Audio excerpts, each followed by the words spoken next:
This look at Warhammer 40k terrain in 10th edition is sponsored by the Magnet Baron. More about them later in the video.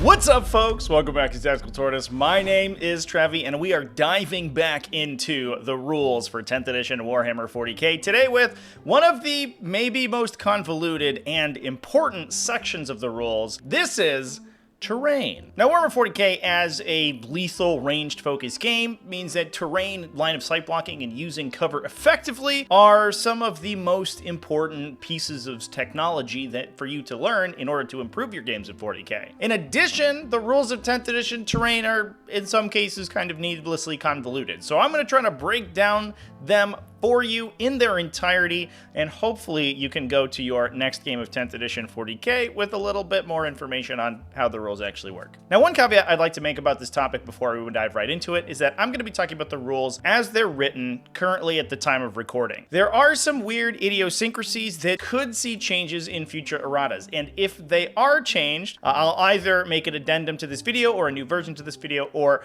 drop some change notes down in the comments section. So check down there in case any of the things that I discuss in this video have changed. Now, I'm going to be showcasing a lot of examples of these terrain rules over on Tabletop Simulator. I do have in our new player tutorial playlist, and I'll throw a card in the video up here how you can get on Tabletop Simulator, but obviously it is just an online client for playing tabletop games, and everything that I discuss here is going to be relevant for the tabletop game itself. Tabletop Simulator just plays with exactly the same rules as regular 40k. It's just an easy tool to showcase you what I'm talking about. And remember, if you enjoy my Warhammer 40k content, please drop a like in the video, subscribe on the channel, all the YouTube stuff. You know what's up, and let's talk terrain. Are you gearing up for Warhammer 40k's 10th edition, but unsure of what war gear you want your units to be equipped with? With a new rule set for the game comes a ton of new challenges, and it's hard to be prepared for everything. You've got new opposing armies to play against, new enemy units to contend with, and a quickly changing metagame. Maybe you're worried about erratas impacting your models or the loadouts you've assembled them with. Well, I have an easy solution for you, and that is magnets. And the easiest way to access that easy solution is the Magnet Baron, your one-stop shop for all of your model modularity needs. Modularity needs. Nailed it. The Magnet Baron is the best place to go to get your armies ready for playing within the new edition. They offer magnetization sets for a wide variety of Warhammer 40k model kits that includes the specific components that you need to magnetize them and allow them to build in any loadout available. So your units can remain flexible without having to break the bank buying additional bits or extra models. Not only that, but the Magnet Baron also includes a wide variety of other useful gaming accessories, including sturdy flight stands that don't snap as soon as you take them out of the box, convenient movement trays for moving large units around, as well as a wide variety of hobby magnets in a frankly ridiculous selection of shapes and sizes. So you can modulate any bit for any model in any part of your collection. So check them out at themagnetbaron.com to get your army ready for the new edition of Warhammer 40k and remain flexible as the game develops. First off, let's talk briefly about line of sight. There's going to be a ton of discussion about line of sight and how it interacts with terrain in this video, and it's super important, so we're going to go over the line of sight rules super quickly. Warhammer 40k 10th edition uses true line of sight. Functionally, this means that you trace a line from any point on your model or the base of your model, which counts as part of your model for all rules purposes, that's important to note, to all points on the target model, both the figure that's on top of the base and the base itself. You then have a little bit of a checklist. If you don't have any lines that don't pass through other objects or things that block your line of sight, then you don't have line of sight, full stop. If you do have at least one iota of a line that can go from your model to the opponent's model, then you have line of sight. However, if you don't have those lines to every part of the target model, then you have partial line of sight. Partial line of sight is super important for determining when you get cover, so that's an important one to think of. Now, it's called true line of sight because generally speaking, it's going to be done by literally getting your line of sight on the table. You're going to look from the point at which you're drawing your line of sight from on your model to your opponent's model, and if you can see any part of it, you'll have line of sight, and if any part of it is covered, you'll have true line of sight. sight. Now, it's important also to note that you only check line of sight to parts of the target model that are facing you. So a part of a model like a tail or a protruding bit from the back that is hidden by its body doesn't count when you're checking whether or not it's partially obscured. So let's jump into TTS here and talk about a couple examples of line of sight. We're trying to get line of sight from this tactical squad here onto this exocrine, specifically from our las cannoneer. So we're going to pick a point on the las cannon to draw line of sight to, and if that point has line of sight to the entirety of the exocrine model, including the base and the figure on top, then it is going to have a clean line of sight. So we can see from here, it clearly does. However, if the exocrine was moved over and we were trying to get that same line of sight from the las cannon, that would be partial visibility. And as we'll talk about later on in the video, that oftentimes will grant cover to the model that you are attacking. Now, this can get a little bit interesting if, for example, we try to chicanerize things a little bit and we have our las cannoneer here firing with the tip of its las cannon around the corner of the building that it would normally be drawing line of sight through. And if that portion can draw line of sight to the entirety of the target model, then you are good to go. Similarly, if the exocrine is angled in a slightly different way, so that, as we can see, the tip of its gun here is now obscured by the terrain, that would be partial visibility. Now, from that las cannon, if the exocrine is entirely behind the ruin and we're trying to draw a line of sight and we can't draw a line of sight anywhere to the exocrine, then that is not going to be a visibility whatsoever. Now, the easiest way to do this is sort of a 2D measurement, especially if you have ruins that have not angled walls. You can just measure from the top-down perspective, but things do get interesting if you do have ruins, for example, with these windows in them. In this case, we would have clear partial visibility between the exocrine and the tactical squad. It's important to note the facings of the model that you're trying to draw a line of sight to as well. So, for example, this exocrine is trying to claim partial visibility by peeking its gun around the corner of this ruin. However, because that's not a facing that the tactical squad is attempting to draw a line of sight to, they wouldn't have line of sight to its gun because of the physical mass of the exocrine anyway. It is not able to claim that partial visibility. Next up, we'll talk about movement and terrain. Terrain obviously has a lot of effects on the movement phase, but some things that you might remember from previous editions, like terrain slowing your models down, is no longer the case. Now, terrain can slow you down if it has vertical elements that you'll have to move around, but there are no movement modifiers. If you have terrain features that are 2 inches tall or less, you can move through them freely, so you ignore vertical distance for climbing over them. This is small things like low walls, battlefield debris, stuff like that. It is important to note, however, that this does check the full height of the entire terrain feature, meaning the whole terrain model. If any part of that terrain feature is taller than 2 inches, it is no longer ignored for vertical movement, and you'll have to use the movement method that we discuss right now. Any taller terrain features, you're going to have to climb over. You do this by moving your model base to base and then measuring the vertical distance it takes to traverse that terrain feature. Basically, it's going to move the same way that it does horizontally, but it's going to do so vertically as long as it's going across the terrain. Now, it's important to note that it can't end a movement mid-climb, and anytime you're moving on top of a terrain feature, you have to end your movement with the entirety of your base or the model's hull, if it uses its hull, overlapping that terrain feature. So no longer can you end your movement with part of your lip of your base on the edge of a ruined floor or the edge of a hill and it dangling precariously off. That is no longer allowed. Now, the entirety of your base has to be placed on top of that ruined floor and entirely encompassed by the floor that you're standing on. So let's say our tactical marines here want to breach up into the second floor of this building. They must spend their movement to get up to the base of the building, have to be in base contact, and then they can move vertically about 3 inches to get from the ground floor to the second floor, and then they must also complete their movement. So it's going to be about 3 inches to climb to the second floor and about 1 inch to get their base on top. So we can see that they move about 3 inches to get to the top, and then they'll take about 1/4 inch to get there. Now, if they don't have enough movement to complete that move, they cannot end in the middle of the climb, so they can't end while climbing up the building, but not on the second floor. So they would have to then revert back to the first floor. Keep in mind as well that they still must end entirely on top of the floor. They can't end overlapping the edge of that ruin. So we can't, for example, end our Las Cannoneer like this with the lip of his base off the edge of the terrain. You must complete the move entirely on top of the floor that you've ended your movement onto. Now, unlike previous editions of the game, models with fly don't interact significantly differently with these terrain rules than models without fly. Instead, models with fly interact with terrain exactly the same as other models, with exactly one difference. If a flying model moves up to or down from a terrain feature, then it makes its move diagonally rather than moving across the battlefield and then tracing its climb move up the terrain feature. So basically, if it starts in the ground floor and is going to move to the first or second floor of a ruin, for example, it's going to measure the diagonal distance from its starting position to its ending position. So unlike climbing over terrain as a normal unit, flyers use a type of movement called through the air, which essentially measures their diagonal movement from the bottom of the terrain up to where the terrain where they're moving onto or over. Now, this works a little bit funny. Basically, you measure diagonally their distance from where their starting position to the edge of the terrain.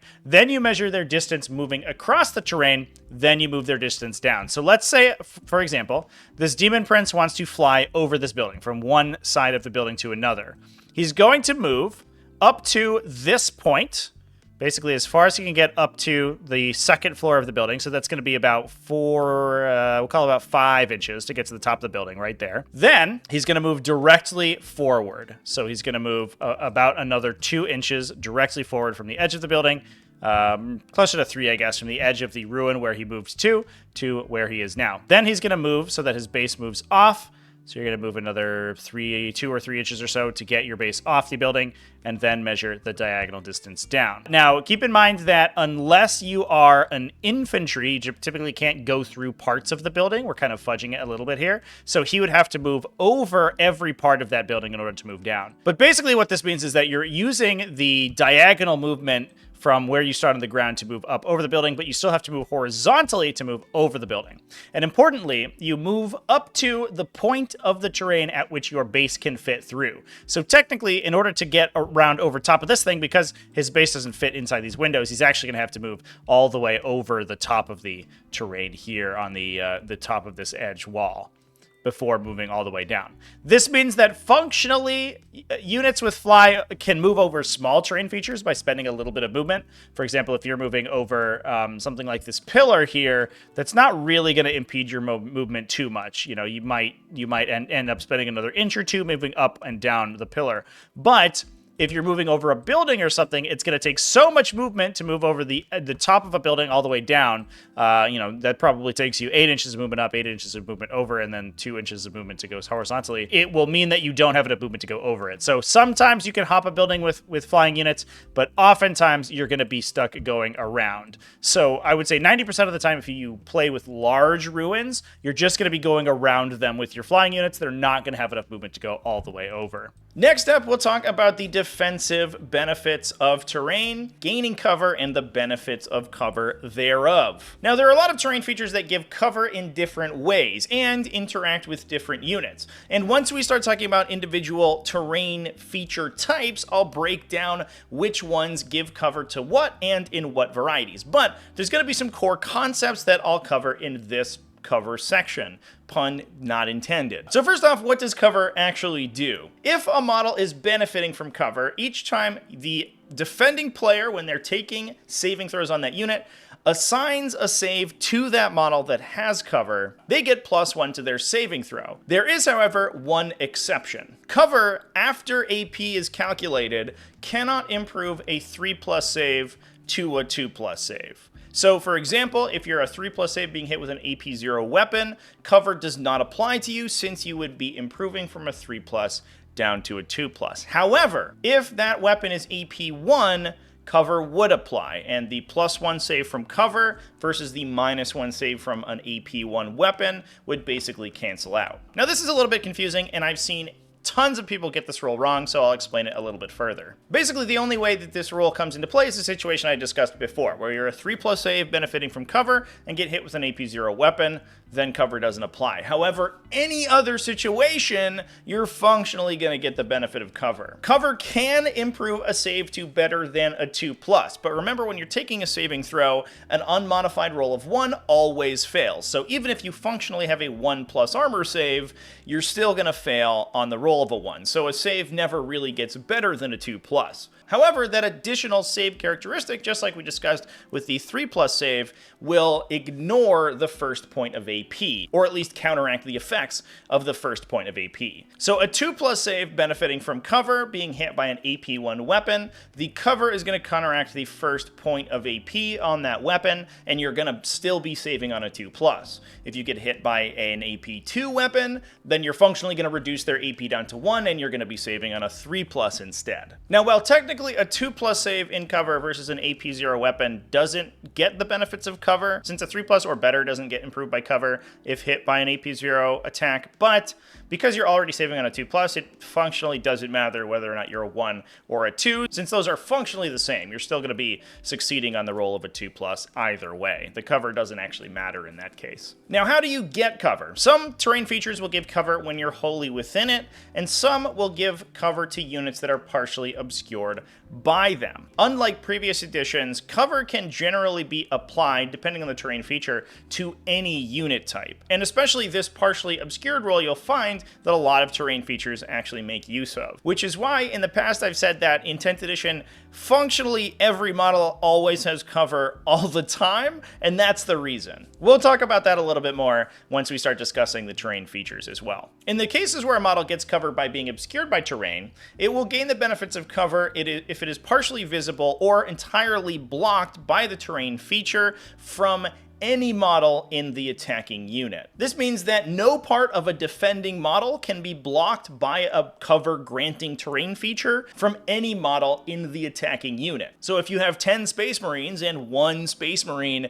has partial visibility to a target thanks to a terrain-granting piece of terrain, that target will gain cover from the entirety of the attacking unit. It is important, however, that it must be blocked by the terrain feature granting cover. You can't be near a terrain feature granting cover and have your line of sight blocked by intervening models. Unless those models themselves grant cover, you're not getting the benefit. Similarly, if you have terrain blocking line of sight that does not itself provide cover, that will not automatically provide cover to the defender either. So we're back with our tactical squad and exocrine and determining who gets cover from the exocrine's attacks. Now, 4 members of the tactical squad are out in the open and obviously are not going to be obscured by any intervening terrain. But we do have our plasma gunner who is hiding in the back here, who is partially obscured from the exocrine thanks to the ruin wall. And ruins are a terrain feature that grant cover if you are partially obscured by them. So, because the exocrine doesn't have a fully visible line of sight from itself to the plasma gunner, that plasma gunner can claim cover against the exocrine's attack. In that case, if the Ultramarines player elects to assign saving throws to the plasma gunner, they are going to be able to claim cover on that model.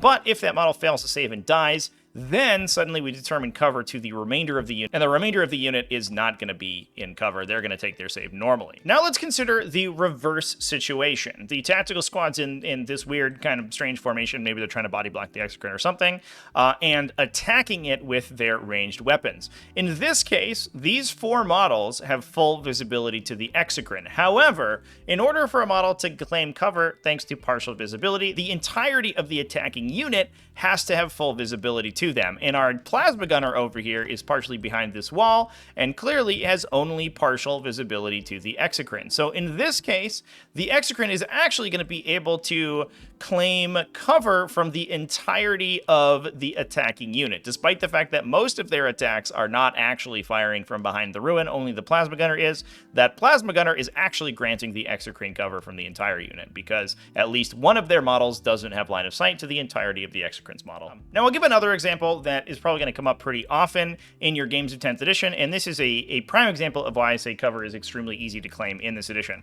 Where our tactical squad here is going to be firing at this Blood Angel's Land Raider. Now, as we can see, they can see most of the Land Raider, but because we determine partial visibility based on true line of sight, and part of the Land Raider's cannon is hiding behind a ruin, a terrain feature that does grant cover to units if they're partially visible. Thanks to the ruin, the Land Raider is actually going to gain cover from the tactical squad. And you can imagine there's a ton of situations in which you can use this. You can deploy your vehicles so that one portion of the vehicle that's facing any attacking models is going to be behind cover, and suddenly that vehicle gains +1 save, and doesn't even have to spend too much movement to get out of that. Maybe just an inch or two to move sideways, and then it's going to be able to move forward normally. So keeping that in mind and keeping your vehicles partially obscured by line of sight blocking elements and by terrain features that grant line of sight is hugely important in 10th edition 40k, because it makes these survivable vehicles even more survivable than they would normally be. Now, it's also important to note that this is determined on a per model basis. So if you are a multi-model unit and some of your models are entirely in the line of sight of the attacking unit and some of them are not, the models that are not will gain cover. So if you assign saves to them first, they'll get the +1 save, but once they die, you won't be able to claim cover against the incoming attacks anymore. So with that, we've talked about cover and how to get it. Let's talk about what terrain features actually provide it and how they do so, because we're going to break down every type of terrain in the game. The first two types of terrain we'll talk about are relevant mostly to infantry. They have very little relevance to non-infantry models. In this case, these are craters. These are pretty simple. They grant cover to infantry wholly within them. So it represents portions of the battlefield that you can hide in to get cover. They don't impede movement or really do anything else. They're basically just there to get cover sometimes. Fuel pipes are a defense line style terrain feature. They grant cover to infantry that are behind them and partially obscured, just like we talked about, as long as they're within 3 inches of the terrain feature. It's important to note that this is the only terrain feature that gives you the partially obscured cover benefit with a distance applied. All other terrain features actually do so at infinite distance. Fuel pipes also extend the engagement range and fight activation range from 1 inch up to 2 inch for models that are behind the fuel pipe model. This can make it so that if you're fighting across a fuel pipe, you're able to complete charges, fight enemy models within 2 inches, and activate your units to fight within 2 inches, as long as the line between your bases crosses over that fuel pipe. Because these terrain features are generally going to be below 2 inches, they're ignored for movement, and you can't end movements on top of them, but you do have to keep in mind that when you perform consolidate and pile in moves, you are still required to move base to base with your target if possible, so it is going to be a little bit difficult to chicanerize the fuel pipe terrain feature. Now, the next 4 types of terrain that we're going to talk about benefit both infantry and essentially all other unit types. One thing that it's important to keep in mind, and one big difference from past editions of the game, is that these can potentially affect every unit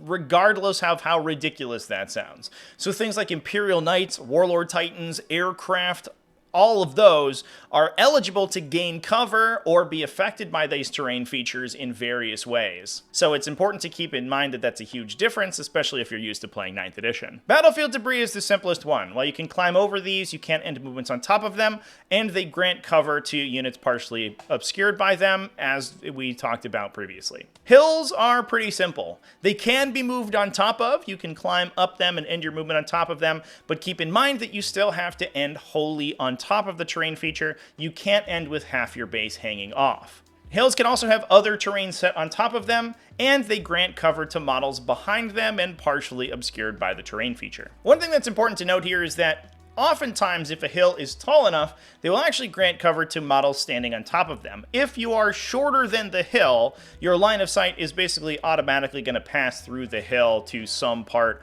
of the defending model, and they'll gain cover. However, if your model is tall enough and you can draw line of sight from a high point on its model, you're actually going to be able to see the defending unit over the top of the hill. Woods are a bit of a weird one. They grant cover to any unit within or behind them, except from units that are wholly within the terrain, aircraft, or towering models. Woods still grant cover via the partially obscured method that we discussed previously. They just automatically confer cover regardless of line of sight if you're tracing your line of sight across woods, unless you're one of those units that we discussed earlier, so aircraft, towering models, or models wholly within the terrain. If you're inside the woods, you're shooting out of it, you're not going to grant your opponent cover. However, them shooting you back in will automatically do so. and 2 units firing across the woods will both grant each other cover. Aircraft and towering models, however, only care about the physical line of sight blocking when determining whether or not they have cover or their target units have cover. So, for example, an aircraft firing over a piece of woods terrain that can see the entirety of the target unit is not going to care about the intervening woods when determining whether they have cover. Similarly, a unit firing back at an aircraft that can see its entirety will not grant the aircraft cover. However, functionally, this means that the aircraft is much more often going to ignore the cover granted by woods because, thanks to the partial obscured rules, as long as any part of the woods terrain blocks any part of the aircraft, including its base or flying stand, that aircraft will gain cover anyway. So most of the time, this means that aircraft and towering models will occasionally ignore intervening forests when determining who gets cover, but most of the time they will get it themselves. A big knight standing behind a forest is still going to have its legs blocked by the trees, and so it's still most likely going to get cover. So, for example, to elucidate what I'm talking about here, if we're tracing line of sight and determining cover between the Exocrine over here and the Stormraven gunship on the other side, the Stormraven gunship's going to be able to trace line of sight from a portion of itself that does not care about the intervening woods, as long as any part of the Stormraven can see the Exocrine without being physically blocked by the woods. So, for example, we can trace our line of sight from here and we can see the entirety of the Exocrine, no problem. Then the Exocrine is not going to get the benefit of the forest terrain that's intervening, despite the fact that forests normally will impose a cover penalty for shooting across them. Because the Stormraven, assuming it's not hovering, is an aircraft, it ignores that. However, the Exocrine drawing its line of sight back is going to have a little bit of trouble. While the Stormraven is not automatically granted cover by the terrain because it is an aircraft, if any part of it is obscured because of the partially obscured rules, the Exocrine is most likely still going to suffer the cover penalty shooting back at the Stormraven because, as we can see, there are trees in front of the Stormraven's hull and or base. So while technically aircraft don't automatically gain or grant cover from intervening forests, they will oftentimes just be able to get them the normal way. Now, an important thing to remember about aircraft specifically, and this is the case for not only the forest terrain as we're discussing in this example, and also some other future examples that we'll discuss, especially when it comes to ruin terrain, is that if that aircraft enters hover mode, they lose the aircraft keyword. So they actually are treated as a normal model. So in that case, the Exocrine and the Stormraven would both gain cover for firing across the forest because the forest will automatically grant cover just because of its normal rules. The Stormraven no longer is considered to be an aircraft model if it enters hover mode. Woods are moved through and around like normal terrain features, so any part of them that is less than 2 inches in height will not obstruct movement. However, any other parts of the terrain feature will. And because they are crucially important for determining line of sight and who is partially visible thanks to the forest, the trees on top of a forest terrain feature are actually pretty important and shouldn't be moved. Well, I think it's a normal thing for people to move around trees and vertical elements in area terrain in 40k, thanks to the rules in previous edition, where area terrain was just mostly an aura rather than a physical element. It is even more important in 10th edition to keep those vertical elements where they are on the forest rather than move them around. Now, last and absolutely not least, let's talk about ruins, the most common and most complex form of terrain in Warhammer 40k. 40k loves ruins. Most of the 40k terrain kits are ruins, and if you go to any sort of 40k game, whether it's narrative or competitive, probably 85% of the terrain features on every battlefield will be ruins. So internalizing and understanding the ruin rules are crucially important. Now, ruin terrain is an area terrain feature, so it has a footprint that you and your opponent have to determine. Usually they'll have a base, and the base will be the footprint. That's pretty easy. While woods and other terrain features can also have a footprint, it's super important for ruins for reasons we'll talk about later. The vertical elements of ruin terrain can be moved through freely by infantry and beasts, so they can trace their movement through walls and floors without having to move around. In past editions, swarms could also do this, and that is no longer the case in 10th edition. In addition, infantry, beasts, and units that fly are the only units that can both climb up a ruin terrain feature and end their movement on levels beyond the ground level. So a big tank, while it can move vertically up and down a ruin if it wants to traverse over it, it cannot land on the second floor of a ruin. However, a flying monster would be able to. It is important to remember, though, that those flying units are still going to measure their movement diagonally up. Those infantry units are still going to have to measure their vertical distance up when they climb up ruin terrain. And on top of that, in order to end your movement on levels above the ground level of a terrain feature, you have to be able to have your base wholly encompassed by the floor that you're sitting on. So you have to wholly be on top of that floor. You can't be dangling off, which means that large flying models will still oftentimes be too big to physically land on most ruins. Units that are wholly on a terrain feature and entirely 6 inches or more from the ground level of the terrain feature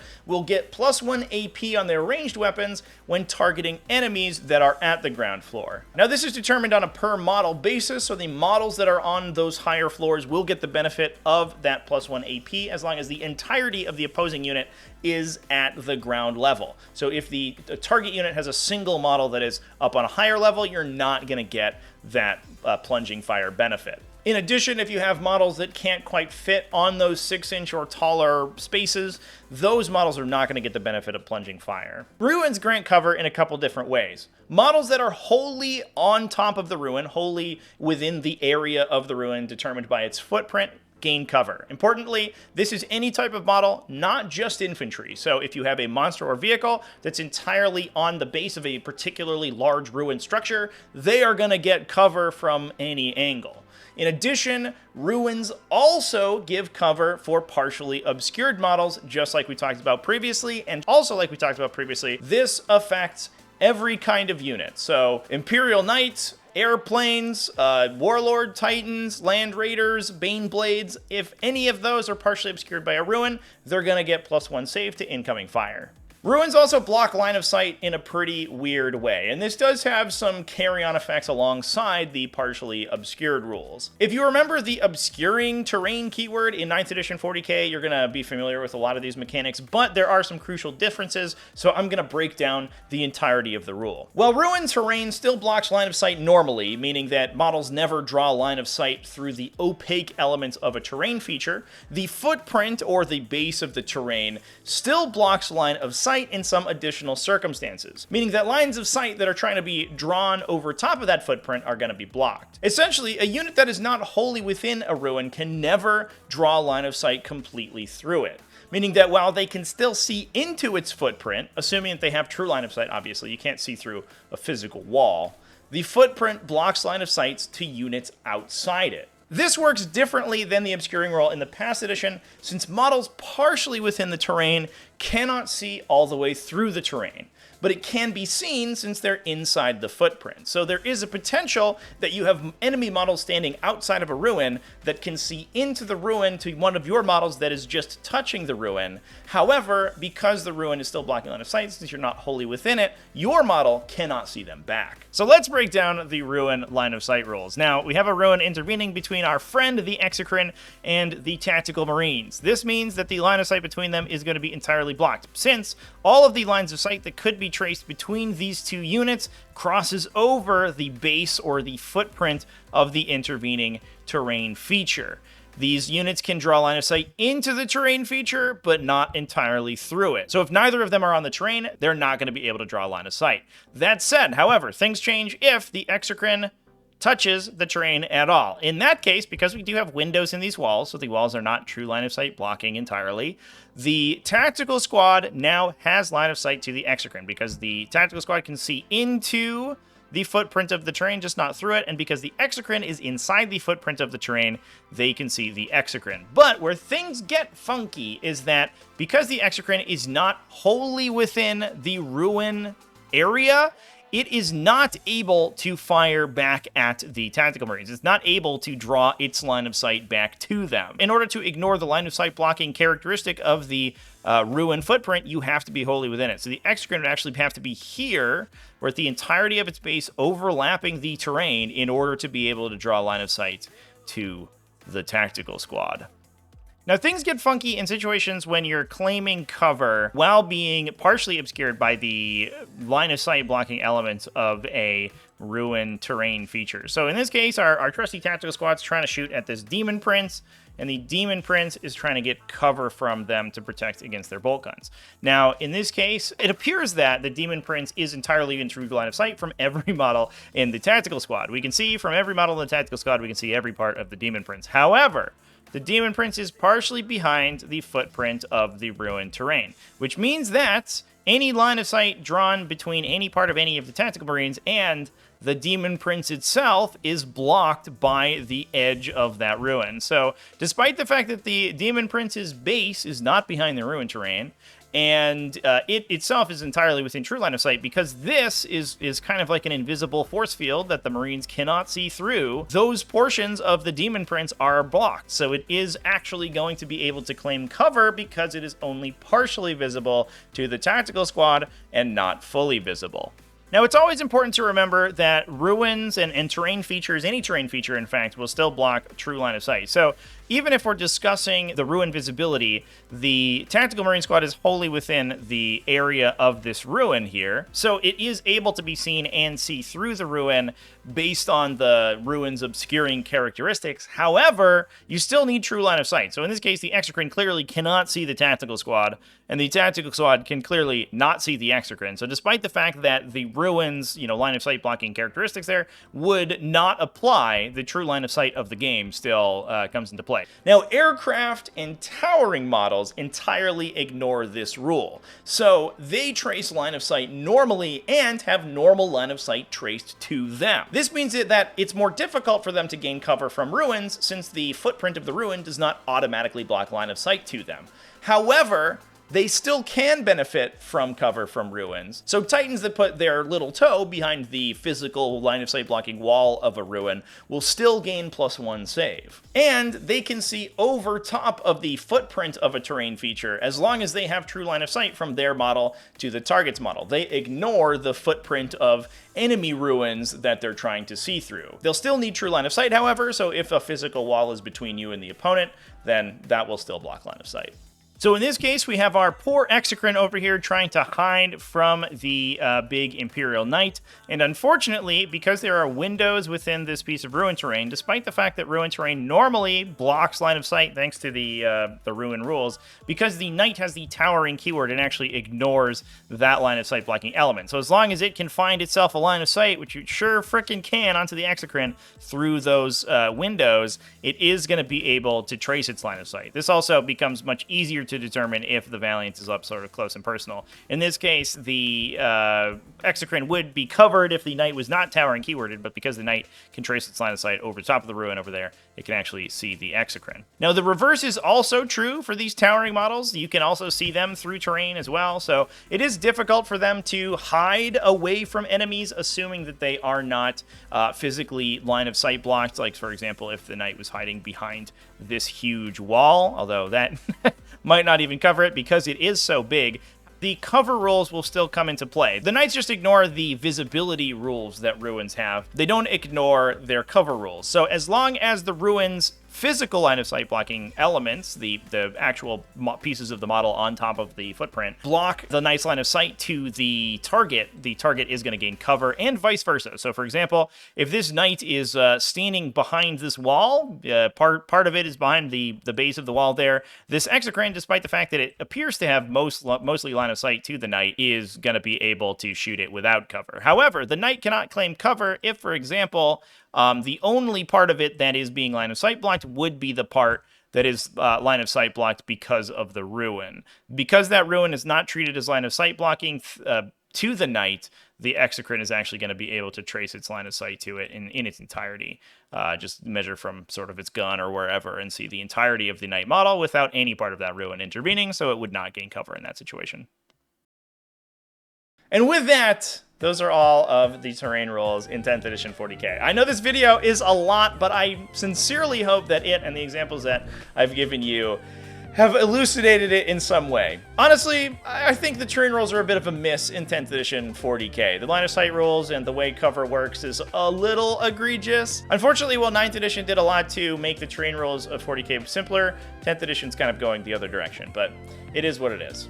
Let me know down in the comments section what you think about these terrain rules, and if you have any other further questions, I'm going to try to take a look in the comment section and answer any questions that people might have about these rules. Big thanks for watching all the way to the end of the video. Thanks as well to everybody who supports the channel, either over on Patreon at patreon.com/TacticalTortoise, YouTube channel members, and Twitch subscribers. All you people are great and I love you. Remember to keep it classy, folks, and have happy wargaming.